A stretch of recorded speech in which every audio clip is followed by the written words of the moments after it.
So, The Lost Boys, 1987. This is a film I was not expecting. I wasn't expecting much from it going into it, but it actually was. It's a mess, but it's a nice mess. It's an organised chaos sort of thing. Directed by Joel Schumacher. I saw that name and I was thinking, as soon as I saw that come up on the credits, I was like, I was instantly thinking this is either going to be really bad or crazy enough to be good. And it weirdly hits a middle ground with them. For reasons that I'll go into. The characters. The characters in this film are very, not cliche, but not too new either. The older brother, Mike, he's your sort of mid to late teens, sort of 80s character. Very wears leather jackets. He's got the big hair, sunglasses, all that sort of stuff. Doesn't really, do anything. Doesn't really have any. He rides a motorbike as well. Nothing too distinguishable from like a generic outline of a character. We really don't learn any of his interests, hobbies, anything like that. But they work with it. His younger brother, Sam, a bit more fleshed out. He's your typical sort of like comic book nerd character, but they don't lean into the whole. They don't lean into the whole glasses, buck teeth, bowl cut, and all that. He's more just your California sort of kid, which is weird because they're meant to be from Phoenix. He's a pretty interesting character. A bit overacted at points. Other than that, though, not really much to say. The Frog Brothers, honestly, worst characters in the movie. Did not like them. They were acted fine, but I don't know if the actors, the two kids put on voices or something, or they dubbed them. The voices do not match the looks. I'm this young teenager, but I've got the voice of a 30-year-old smoker. It makes no sense. It's off-putting at times. They're really strange characters. But I would say my least favourite in the whole film. The vampire clan, the vampire group.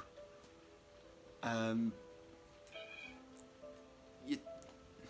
like how they play with the sort of like biker, the 80s biker punk sort of characters in this. It's obvious, like, knowing that there's going to be vampires in this film, it's obvious that it's them. But they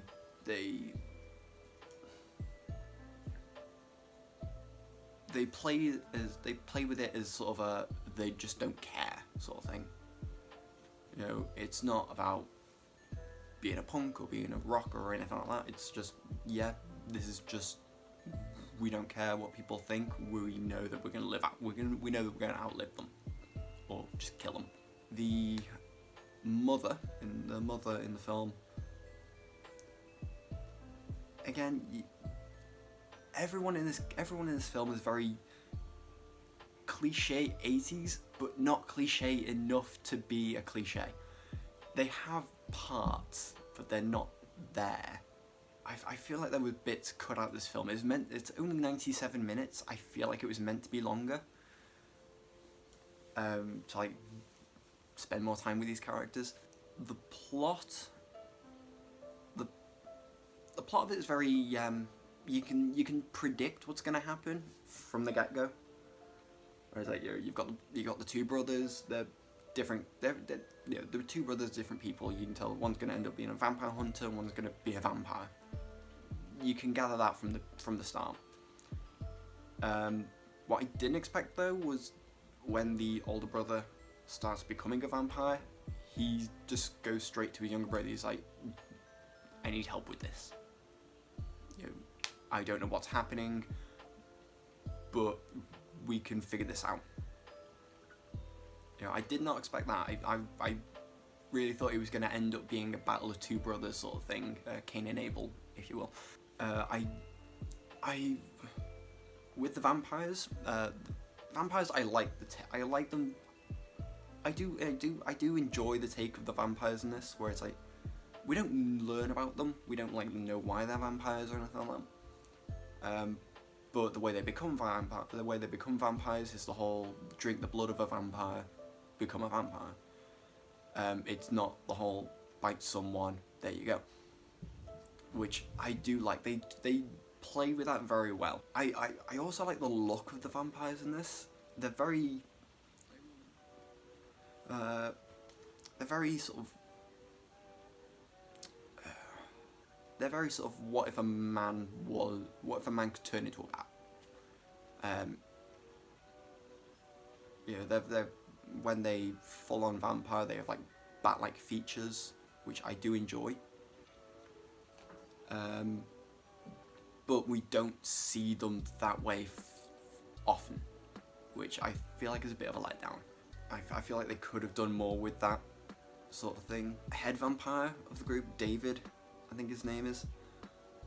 I actually like the character. He was acted really well. But I like how throughout the first half of the film, he's very much a sort of like, he's not trying to push anyone, he's very manipulative. He doesn't outright say, do this or do that. He's like, I feel like you want to do this, so I'm going to gently nudge you.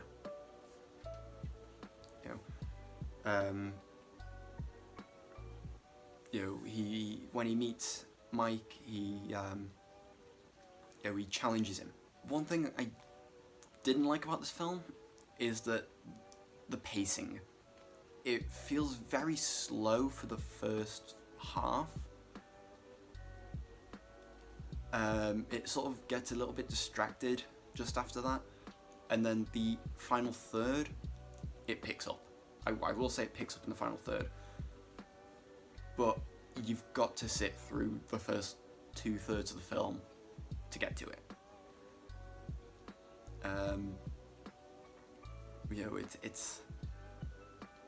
It doesn't really expand on a lot of things. Like we get the whole Mike coming to his brother to be like, help me fix this, but then we don't actually see them sitting down together or actually doing anything together to try and sort it out. Which I think was a missed opportunity for some really good character development there. Another thing I didn't like is that although it's a vampire movie, the vampires, we don't get vampires until, like I said, the final third.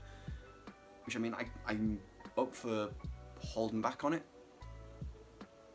but I would have liked to see a bit more vampire stuff go on. Like the only things we actually see is some swooping shots, followed by people getting literally pulled into the air, and that's it. We don't really see anything else other than that.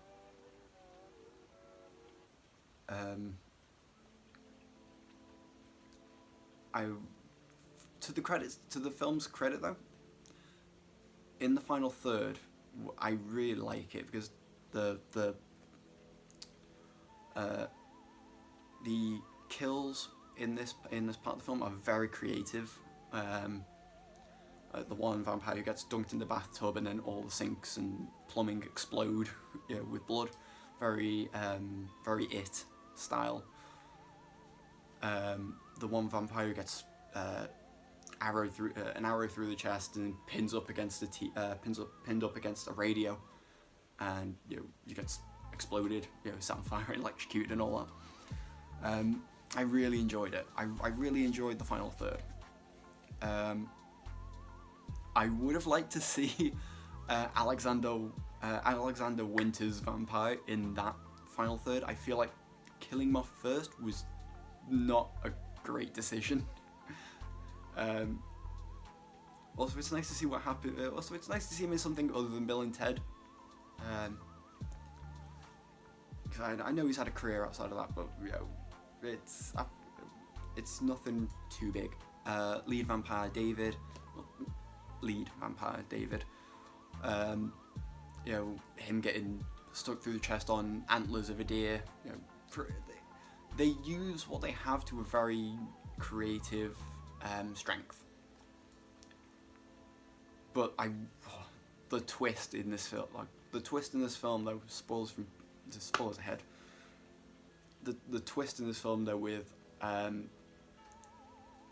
so throughout the film we see the character Max, who's the owner of a video store, very sort of very nice guy, very he's got the glasses, he's got the nice hair, he's got the always wearing the sort of tidy work attire. And they're like, oh well, the vampire hunter's like, well, we think he's the lead vampire. So they do all the tests and he passes them.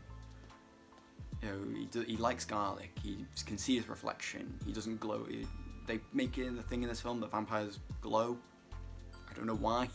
It's mentioned once and never again. It's, but they do the test and he passes it. And at the end, it turns out he was a vampire. He was the lead vampire the whole time. And it's like, oh well, when you invite a vampire into your house, because they actually do keep that in the film, and I love it. They say, well, when you invite a vampire into your house, you are powerless. The usual things don't work. Which I do like. It explains it in a way that you don't expect, but makes sense within the world that it's taking place in.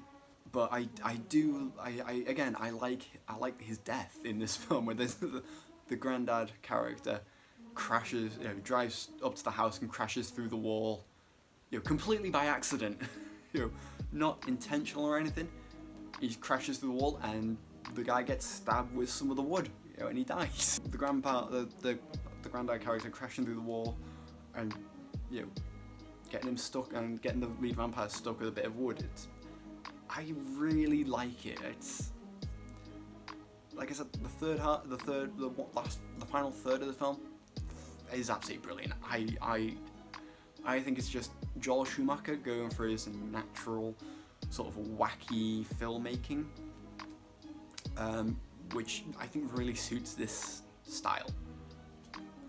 I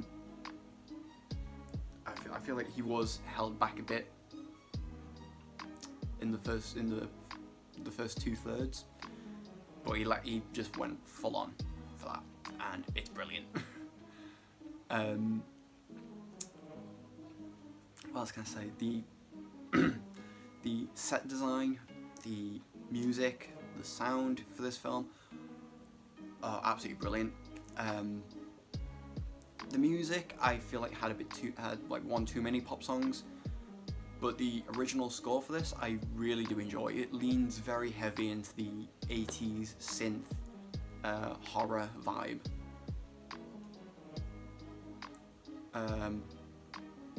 Which I love that style of music, Christine, anything with that sort of thing. The camera work I think could have been better. It felt like there were too many establishing shots, too many swooping shots. The camera work could have been better. I feel like there were too many establishing shots, swooping shots, which the swooping shots I get, the vampires fly around in this. But they could have done it a bit more creatively, I think. And the establishing shots, for the intro for the opening credits, fine, but they do a few of them later on, sort of spaced out between, which is nothing really new. We see the town 3 or 4 times in the same. We see the town 3 or 4 times with establishing shots. So we've seen it before. The movie takes place here. But other than that, though, I would say for a Joel Schumacher 1987 vampire movie, it does things right. It does things wrong. It doesn't really do anything new, but it doesn't do anything too cliche either. It's very much its own thing, but I don't know if that's a detriment to the film or not. So I'd say on a scale of 10, I would give it a question mark out of 10. It's a very odd film, so if you enjoy that, I'd suggest watching it.